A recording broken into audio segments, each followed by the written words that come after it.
जनवरी का महीना है और इस ऐतिहासिक महीने में हमें साल 1987 की उस घटना का जिक्र करना भी जरूरी है जिसने खुद इंडियन रेलवे के कर्मचारियों को हैरानी में डाल दिया था। जी हाँ, एक ऐसी घटना जब पटना से चलने वाली एक एक्सप्रेस ट्रेन हर रविवार को ठीक 1 घंटे की देरी से अपने गंतव्य की ओर बढ़ती थी। शुरुआत में इसे तकनीकी खराबी या परिचालन की समस्या समझा गया, लेकिन जब इसकी गहराई से जांच शुरू हुई तो जो सच्चाई सामने आई वह अविश्वसनीय थी। दरअसल हर रविवार सुबह ठीक 9 बजे वह ट्रेन एक खास रेलवे स्टेशन पर रोकी जाती थी। Loco pilot, ticket collector, guards और यहाँ तक कि यात्री भी ट्रेन से उतर जाते थे और स्टेशन के वेटिंग रूम में जमा हो जाते थे। वहां रखे एक टीवी के सामने फूलों की माला चढ़ाई जाती, नारियल फोड़ा जाता और फिर पूरे 45 मिनट तक सभी लोग श्रद्धा के साथ एक धारावाहिक देखते थे। ये केवल एक टीवी शो नहीं था, ये एक दीवानगी थी, एक आस्था थी जिसने पूरे भारत को एक अटूट धागे में बांध दिया था। कहा जाता है कि जिस समय रविवार सुबह 9 बजे रामायण का प्रसारण होता था, उस वक्त सड़कों पर सन्नाटा छा जाता था। मंदिरों में घंटियां थम जाती थीं और हर मोहल्ले में किसी एक घर के टीवी के सामने भीड़ इकट्ठा हो जाती थी। लोग अगरबत्ती जलाकर टीवी के सामने बैठते थे, जैसे किसी धार्मिक अनुष्ठान में शामिल हों। उस दौर में यह शो करीब 65 करोड़ लोगों ने देखा और इसे 16 अलग अलग भाषाओं में डब करके पूरी दुनिया में प्रसारित किया गया। लगातार 78 हफ्तों तक चलने वाला यह धारावाहिक इतना लोकप्रिय हो गया कि जब अरुण गोविल श्रीराम के वेश में सेट पर आते थे तो लोग उनके चरण स्पर्श करते थे। पूरा देश उन्हें भगवान श्री राम का अवतार मानने लगा था। वहीं माता सीता का किरदार निभाने वाली दीपिका चिलीखिया को लोग साक्षात माता सीता समझने लगे थे। इसका एक उदाहरण है कि रामायण की शूटिंग के दौरान एक लाइटमैन गलती से दीपिका जी के पैरों के पास गिर गया तो उसने उठते ही उसने उनके चरण छू लिए। लेकिन सवाल ये उठता है कि साल 1987 की वह रामायण, उसके किरदार आज कहाँ हैं? वे अब कैसे दिखते हैं? और आखिर क्यों आज की सीरियल 1987 के दशक में प्रसारित रामायण को टक्कर नहीं दे पा रहे थे? कई लोग आज भी यह सोचने पर मजबूर हो जाते हैं कि आखिर बिना किसी आधुनिक तकनीक के उस समय इतना भव्य और भावनात्मक धारावाहिक कैसे तैयार किया गया होगा, किस तरह उसकी शूटिंग हुई होगी, कलाकारों ने किस हालात में काम किया होगा, और सबसे बड़ा सवाल यह है कि पूरी रामायण को बनाने में आखिर कितना खर्च आया होगा। आइए जानते हैं विस्तार से, लेकिन उससे पहले कृपया हमारे चैनल को सब्सक्राइब जरूर कर दीजिए। दोस्तों, आज के समय में करोड़ों अरबों खर्च करने के बावजूद आज के दौर में जो फिल्में और शोज बनाए जा रहे हैं वे लोगों के दिलों को छू नहीं पा रहे, बल्कि करोड़ों खर्च करने के बाद भी विरोध का पात्र बन रहे हैं। जबकि 80 के दशक में बना रामानंद सागर का रामायण किसी चमत्कार से कम प्रतीत नहीं होता और शायद इसी कारण दशकों बाद भी लोग उसे भूल नहीं पाए। जी हाँ, लेकिन बता दें कि जब 80 के दशक में रामानंद सागर ने रामायण बनाने का निर्णय लिया था, तब शायद उन्हें खुद भी अंदाजा नहीं था कि आने वाले समय में यह धारावाहिक भारतीय टेलीविजन के इतिहास में एक अविश्वसनीय अध्याय बन जाएगा। रामानंद सागर जी ने रामायण को त्रेता युग जैसा अनुभव देने के लिए शूटिंग की जगह को लेकर गंभीर मंथन किया। उन्हें ऐसी जगह चाहिए थी जहां नदी, खुले मैदान, पहाड़ और समुद्र तट एक साथ मौजूद हों, ताकि अलग अलग दृश्यों की शूटिंग के लिए बार बार दूर न जाना पड़े।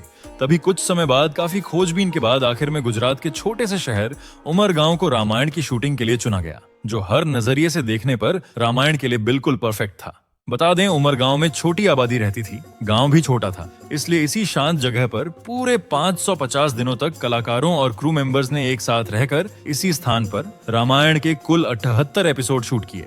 चूंकि यह जगह मुंबई से सिर्फ 4 घंटे की दूरी पर थी, इसलिए कई कलाकार शूटिंग के बाद वहीं रुक जाते थे। वही कुछ चले जाते थे, लेकिन रावण का किरदार निभाने वाले अरविंद त्रिवेदी मुंबई से ट्रेन पकड़कर शूटिंग के लिए रोज उमरगांव आते थे। करीब 1.5 साल तक शूटिंग के दौरान सभी कलाकार आपस में मिलजुल गए थे, इसलिए सभी के बीच एक पारिवारिक रिश्ता बन गया था। यही वजह रही कि जब रामायण की शूटिंग का आखिरी दिन आया तो सेट पर मौजूद लगभग हर आंख नम हो गई, मानो किसी की जिंदगी से कोई बेहद कीमती चीज छिन रही हो। लेकिन फिर आया वो दिन जब पूरा देश मानो थम सा गया हो। जी हाँ, नई पीढ़ी को शायद ये पता नहीं होगा कि रामानंद सागर ने इस ऐतिहासिक धारावाहिक को दूरदर्शन पर पहली बार 25 जनवरी 1987 को प्रसारित करवाया था। रामायण के प्रसारित होते ही उस समय लोग अपना काम धंधा, दुकानें सब छोड़कर रामायण देखने बैठ जाया करते थे। घर के सभी लोग टीवी के सामने आंखें गड़ाए बैठे रहते थे। यही नहीं भाई साहब, जिनके घर में टीवी नहीं होता था वे पड़ोसियों के यहाँ जाकर या खिड़धकी से झांक कर रामायण देखते थे, क्योंकि बहुत से लोग इसे सिर्फ एक टीवी सीरियल नहीं मानते थे, बल्कि भगवान श्री राम की साक्षात छवि समझकर टीवी के सामने फूल माला भी चढ़ाते थे। जी हाँ, यही कारण है अरुण जी, जिन्होंने भगवान श्री राम का रोल निभाया, उन्हें लोग असली राम मानने लगे। और तो और जब सीता जी और श्री राम का रोल निभाने वाले ये कलाकार किसी कार्यक्रम में जाते तो लोग उनके पैर छूने लगते। खैर, जब इस सीरियल में हनुमान जी को उड़ते हुए दिखाया जाता तो शूटिंग के दौरान वो सीन शूट करना आसान नहीं था, क्योंकि 80 के दशक में ऐसे दृश्य फिल्माना किसी चुनौती से कम नहीं था। इसके लिए कुर्सियों और स्कूल के बेंच पर कलाकारों को खड़ा किया जाता था और उसी तरह से उड़ने का भ्रम पैदा किया जाता था। इन दृश्यों को बनाने के लिए उस समय सिर्फ क्रोमा तकनीक और कई तरह के विशेष प्रभावों का इस्तेमाल किया गया था। यही नहीं, जब उमर गांव में शूटिंग चल रही होती थी तब दूर दूर से लोग भगवान के दर्शन के लिए वहां पहुंच जाया करते थे। केवल आम लोग ही नहीं, कई वीआईपी भी कलाकारों से व्यक्तिगत रूप से मिलने के लिए उमरगांव आते थे। खैर, अब बात करते हैं भगवान श्री राम की, भूमिका निभाने वाले अरुण गोविल की। अरुण गोविल ने श्री राम का किरदार निभाकर साहस, मर्यादा और धर्म का ऐसा उदाहरण प्रस्तुत किया जो आज भी आदर्श माना जाता है। अरुण गोविल शांत स्वभाव और सौम्य व्यक्तित्व वाले अभिनेता, जो उस समय तक कुछ फिल्मों और धारावाहिकों में काम कर चुके थे। इसलिए शुरू में जब वे ऑडिशन के लिए पहुंचे तो ऐसा लगा मानो प्रकृति ने खुद संकेत दे दिया हो। स्क्रीन टेस्ट के दौरान सेट पर मौजूद कुछ तकनीशियन अचानक खड़े हो गए। उनकी आंखों में आंसू थे और उन्होंने कहा कि ऐसा प्रतीत हो रहा है जैसे भगवान श्री राम स्वयं प्रकट हो गए हों। अरुण गोविल का जन्म 12 जनवरी 1958 को रामनगर, मेरठ, उत्तर प्रदेश में हुआ था। उनकी पत्नी का नाम श्रीलेखा गोविल है और उनके बेटे का नाम अमल गोविल और बेटी का नाम सोनिका गोविल है। अरुण गोविल बताते हैं कि जब लोग उनके पैर छूते थे तो उनकी आंखों में जो भाव होते थे उसे शब्दों में बयान करना असंभव था।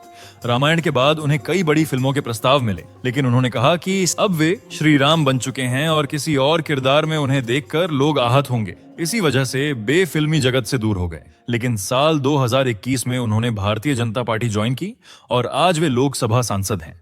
वहीं बात करें माता सीता का किरदार निभाने वाली दीपिका चिलीखिया की, उन्होंने न जिस भाव और समर्पण से अभिनय किया, उसने उन्हें देवी के समान सम्मान दिलाया।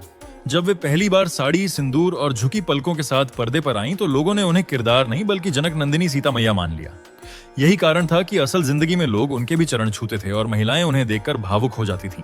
बता दें, दीपिका चिखलिया का जन्म 29 अप्रैल 1965 को मुंबई में हुआ था। उनके पति का नाम हेमंत टोपीवाला है और उनकी 2 बेटियां हैं, निधि और जूही। बाद में उन्होंने राजनीति में कदम रखा और 1991 में बड़ोदरा से सांसद बनी। लेकिन आज भी लोग उन्हें देखकर श्रद्धा से नतमस्तक हो जाते हैं। अब बात करते हैं लक्ष्मण जी का किरदार निभाने वाले सुनील लहरी की, जिन्होंने रामायण में भक्ति, सेवा और त्याग का अद्भुत उदाहरण प्रस्तुत किया। सुनील लहरी का जन्म 9 जनवरी 1961 को मध्य प्रदेश में हुआ था। लेकिन रोचक बात यह है कि सुनील लहरी ने 2 शादियां की, राधा सेन और भारतीय पाठक से। आज उनका अपना प्रोडक्शन हाउस भी है और वे एक्टिंग के साथ साथ निर्माण कार्य से भी जुड़े हुए हैं। वहीं हनुमान जी की बात करें तो हनुमान जी का किरदार निभाने वाले दारा सिंह उस दौर के मशहूर रेसलर थे। उनका हनुमान का किरदार इतना अद्भुत था कि लोगों की आंखें नम हो जाती थीं। बता दें, रामायण की शूटिंग के बाद वे राजनीति में आए, सांसद बने और भारत सरकार ने उन्हें पद्मश्री से सम्मानित किया। लेकिन साल 2012 में उनके निधन ने हर राम भक्त की आंखों को नम कर दिया। अब बात करते हैं अरविंद त्रिवेदी, जिन्होंने लंकापति रावण का किरदार अदा किया। उनका किरदार इतना जबरदस्त था कि मानो कोई और इस पर बिल्कुल परफेक्ट ना बैठता। बता दें, शुरुआत में रामानंद सागर रावण के किरदार के लिए अमरीश पुरी को चुनने वाले थे, लेकिन अरविंद त्रिवेदी गुजराती फिल्मों में काम करते हुए सीधे मुंबई ऑडिशन देने पहुंच गए। उन्होंने पहले केवट के रोल के लिए ऑडिशन दिया था, लेकिन उनकी बॉडी लैंग्वेज और एटीट्यूड देखकर रामानंद सागर को लगा कि इस व्यक्ति में कुछ खास है, इसलिए वे तुरंत चयनित हो गए। आपको जानकर हैरानी होगी कि अरविंद त्रिवेदी शूटिंग के दौरान व्रत रखते थे और घर जाकर ही उसे तोड़ते थे।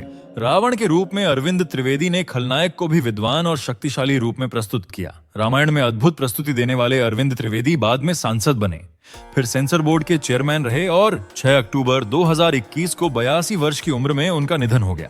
इनके अलावा जितने भी रामायण के किरदार थे, इन सभी ने रामायण को जीवंत बना दिया। खास बात यह रही कि रामायण में कई मुस्लिम कलाकारों ने भी अहम भूमिकाएं निभाई और अपने अभिनय से अमिट छाप छोड़ी। लेकिन अब अगर बजट की बात करें तो यह जानकर हैरानी होती है कि करीब 37 साल पहले रामायण के एक एपिसोड पर लगभग 9 लाख रुपए खर्च होते थे, जो आज के समय में करीब 1 करोड़ रुपए के बराबर है। यानी अगर आज रामायण बनाई जाए तो हर एक एपिसोड का खर्च लगभग 1 करोड़ होगा। बस फर्क सिर्फ इतना है कि उस दौर में बिना आधुनिक तकनीक के इतना शानदार मास्टरपीस तैयार किया गया, जिसने दूरदर्शन को करीब 23 करोड़ रुपए की कमाई करवा दी थी। लेकिन ये सब रामानंद सागर जी के बिना कर पाना मुमकिन नहीं था, क्योंकि रामायण के निर्माता, निर्देशक और रचयिता सब कुछ रामानंद सागर जी हाथी थे, जो 12 दिसंबर 2005 को 88 वर्ष की आयु में इस संसार को छोड़कर भगवान के परम धाम को चले गए। लेकिन आज भी वो लोगों के दिलों में जिंदा है, क्योंकि रामानंद सागर केवल एक निर्देशक नहीं थे, बल्कि वेदव्यास से लेकर महाकवि कालिदास, भवभूति जैसे महान रचनाकारों की परंपरा को जन जन तक पहुंचाने वाले व्यक्तित्व थे। लेकिन साहब रुकिए जरा, क्योंकि कोई भी सीरियल संगीत के बिना अधूरा होता है, वैसे ही रामायण भी संगीत के बिना अधूरी थी। और इस अधूरीपन को अपनी मधुर आवाज से दूर करने वाले व्यक्ति थे रविंद्र जैन। जी हाँ, रविंद्र जैन, जिनका जन्म 28 फरवरी 1944 को उत्तर प्रदेश के अलीगढ़ में हुआ था। लेकिन आपको जानकर हैरानी होगी कि नेत्रहीन होने के बावजूद उन्होंने संगीत की दुनिया में ऐसा इतिहास रचा जिसे कभी भुलाया नहीं जा सकता। जी हाँ, लेकिन रामायण के अन्य किरदार की तरह रविंद्र जैन भी 9 अक्टूबर 2015 को दुनिया को अलविदा कह गए। लेकिन उनकी आवाज आज भी हर राम भक्त के मन में गूंजती है। होई है वही जो राम रच राखा, को कर तर्क बढ़ावे साका।